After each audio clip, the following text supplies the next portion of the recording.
महात्मा कहते माला तो कर में फिरे और जीव फिरे मुख माही, और मंत्र तेरा कहीं और घूम रहा, ये तो सुमण नहीं। 108 मंत्र आपको बताए जाते हैं, ज़्यादा भी कर सकते हो कोई बात नहीं, और किसी दिन कम भी रह जाता चिंतित नहीं होना चाहिए, क्योंकि परमात्मा को पता है काल ने यू एजेंट छोड़ रखा मन कि यू भक्ति ना करने दे तुमने। लेकिन कुछ दिनों के बाद आत्मा इस पे प्रभावित ऐवी हो जाएगी और बैठ के इस पे भजन कराया करेगी।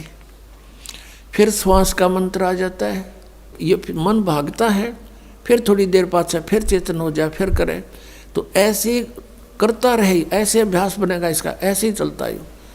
और कुछ दिनों के बाद आपको रात्रि में भी, स्वप्न में भी आपका सिमरण शुरू हो जाया करेगा, सोते सोते सोते सोते श्वास उश्वास से। और एक श्वास उश्वास की इतनी कीमत है सतनाम की, 2 अक्षर की, और तीसरे का तो कहना है कि सार नाम तो वो तो एक का जपया हुआ घना काम करते हैं। तो इतने धनी बन जाओगे आप इस भक्ति से।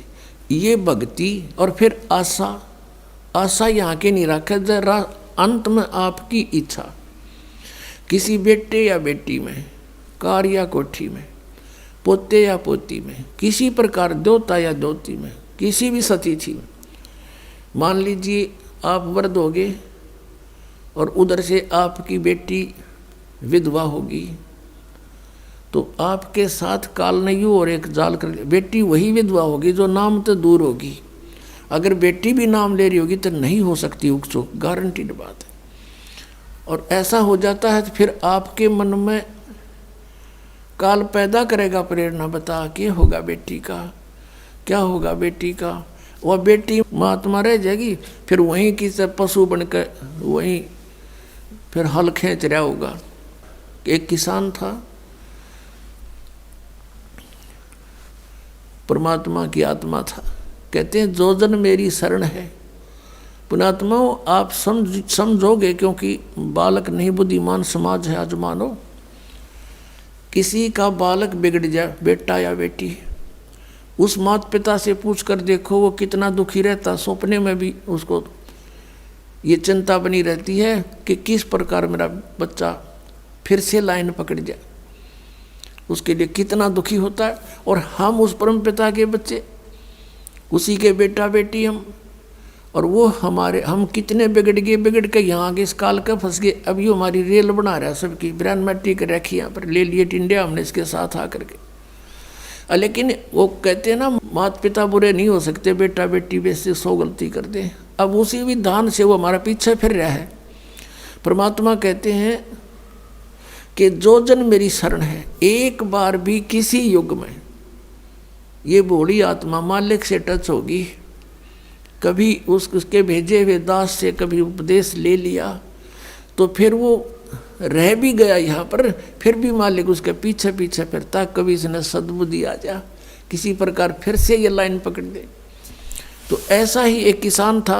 अब उसके पास परमात्मा गए और उसे राम रमी करी, क्योंकि पिछला संस्कार जो होता है उसमें गुण होते हैं।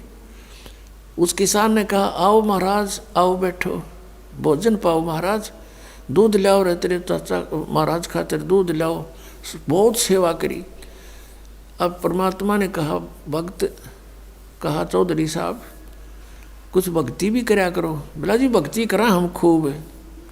क्या करते हो? शिव जी भगवान का जल चढ़ा जा और श्याम जी की पूजा करते हैं, 8 ने पूड़े तार लिया, 2 ने खीर बना ले,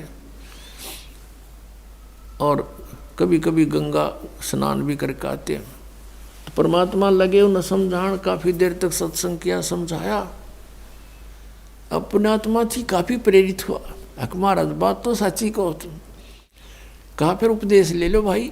अकना अभी नहीं, अभी तो बालक छोटे छोटे हैं, इनको कुछ इनकी विवाह कर दूं और ये काम संभालने जोगे हो जाए महाराज जी, फिर पक्का नाम ले लूँगा। परमात्मा चले गए, साधु रूप में थे। बालक भी विवाह कर दिया बच्चों का, वो सारा कारोबार भी संभाल रहे हैं और पोता पोती भी हो रहे हैं। तब परमात्मा गए, अक भाई भगत अब तो आजा मेरी शरण में।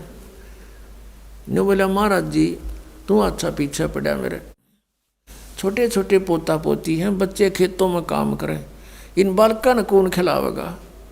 इब नहीं मारे ये बालक ठीक हो जाने दे, पोते पोती